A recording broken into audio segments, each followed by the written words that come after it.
And so now we can come to the Declaration of Independence. This is a dramatic sort of painting that was a recreation of the presentation of the Declaration of Independence. This is a painting that was commissioned for the 50th anniversary of the Declaration of Independence, and it is an absolutely massive painting. I believe it is in Philadelphia, and you can go and see it yourself. It is 12 feet long by, I think, 9 feet high. It's an absolutely massive painting. It's a dramatic recreation. This is an event that didn't actually exist in the way that this portrays, but it's a good sort of visual marker of the presentation of the Declaration of Independence. So you can see that there are a number of people here. This is Thomas Jefferson right here in the middle. There's John Adams. There's Benjamin Franklin, all presenting the Declaration of Independence to John Hancock.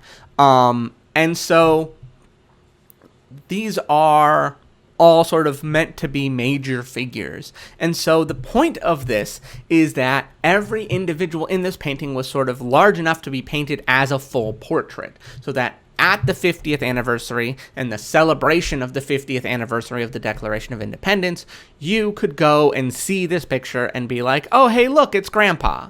He's right there. I remember he was there when he signed the Declaration of Independence. That's the purpose of this painting, but it's a good illustration of what we're talking about. Now, for the next bit, we're going to talk a little bit about the Declaration of Independence.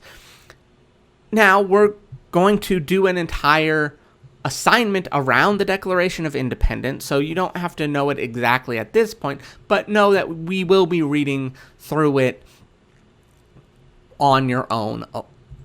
So this is the entire text of the Declaration of Independence, and you don't have to fully read this right now or be sort of overwhelmed with it, but it's worth pointing out a couple of interesting things at this point. One, notice how philosophical this introductory part begins. So, on the one hand, Thomas Jefferson's flowery language, when in the course of human events, is typical of that time. It's a elevated language. It's a language that is intended to be excessively formal, but it's not completely out of nowhere for that period. The other thing to notice is how abstract it is. When we read through this first sentence, when in the course of human events it becomes necessary for one people to dissolve the political bands which have connected them with another, and to assume among the powers of the earth the separate and equal station to which the laws of nature and nature's God entitle them. A decent respect to the opinions of mankind requires that they should declare the causes which impel them to the separation. Now, this is just saying that at some point in time, occasionally throughout human history, one people dissolve the bands that have connected them with another and go their own separate ways, the separate and equal station. But all of this is rooted in the ideas of laws of nature and nature's God. All of these things are saying that these are natural laws. And that's why Jefferson continues and talks about holding these truths to be self-evident, meaning they prove themselves. That the following truths are so true, he doesn't have to explain them. We just know that all men are created equal, that they're endowed by their Creator with unalienable rights, that they are life, liberty, and the pursuit of happiness. Now, of course, we can talk about the development of the phrase all men, and in fact, that's part of this discussion that I would like you to have about the Declaration of Independence. But we can see here already that this is a formal, almost philosophical discussion, and I'll leave the rest of the Declaration to you. However, I do want to take a look at a couple of other things, because in addition to this very abstract discussion, the Declaration of Independence does also contain a large number of very specific grievances, specific problems, specific issues that need to be addressed. And it's interesting, this discussion or this comparison between the two. So we see here a whole list of the major complaints of the Declaration of Independence. Now, I have highlighted a few of them that I think are important or show things that will happen in the future. For example, that he has endeavored to prevent the population of these states. This is a thing that Jefferson is talking about in terms of the move west. After the victory over the French in the French and Indian War, the British took over all of that old French territory. But the British government refused to allow the American colonists to move into this French land. They stopped them at the Appalachian Mountains and prevented them from moving westward. This is a problem for the colonies as this land was fertile and the American colonists wanted to build farms and use it. A few other things that are worth pointing out. There's a number of things about the use of the military here. Especially this one about he has kept among us in times of peace standing armies without the consent of our legislatures. This will go a long way to inform some of the later stranger things that happen in the Constitution. The idea here is that a standing army, or an army that always exists, a professional army, is something that a king uses to oppress a population.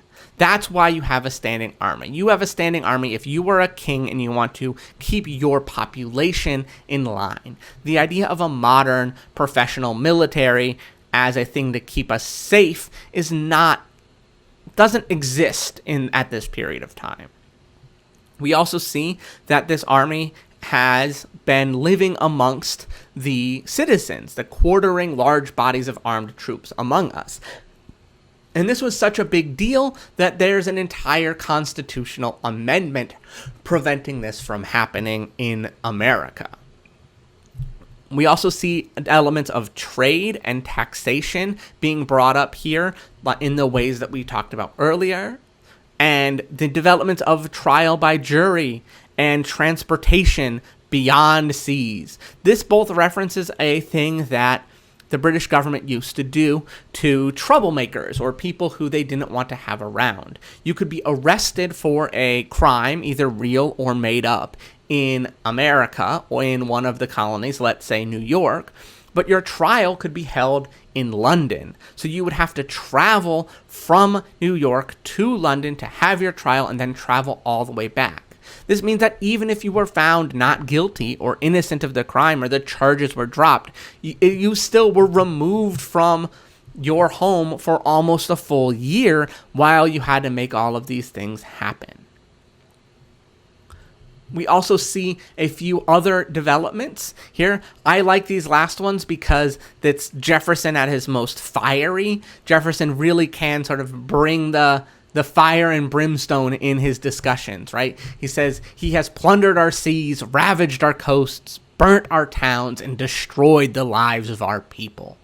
Or he says, he is at this time transporting large armies of foreign mercenaries to complete the works of death, desolation, and tyranny, already begun with circumstances of cruelty and perfidy, scarcely paralleled in the most barbarous ages, and totally unworthy the head of a civilized nation. The fire and brimstone. And so to finish this discussion of the Declaration of Independence, we can look at the last developments here. The last developments here we can see are the ideas of the United States of America. Notice the name here, but notice how United is not capitalized. They are the United States of America. The states of America are united in this endeavor, but we are not one country yet. We are a set of united colonies who are free and independent states. They're not yet brought together to fully exist as one nation. And this will be represented when we turn to look at the Articles of Confederation. Now, as a bit of a preview, I will be asking you to take up some of these questions, what the Declaration of Independence is actually doing, what's its purpose, what Thomas Jefferson is claiming, and when is it acceptable to rebel and form a new government. These things will all be taken up in your Declaration of Independence assignment.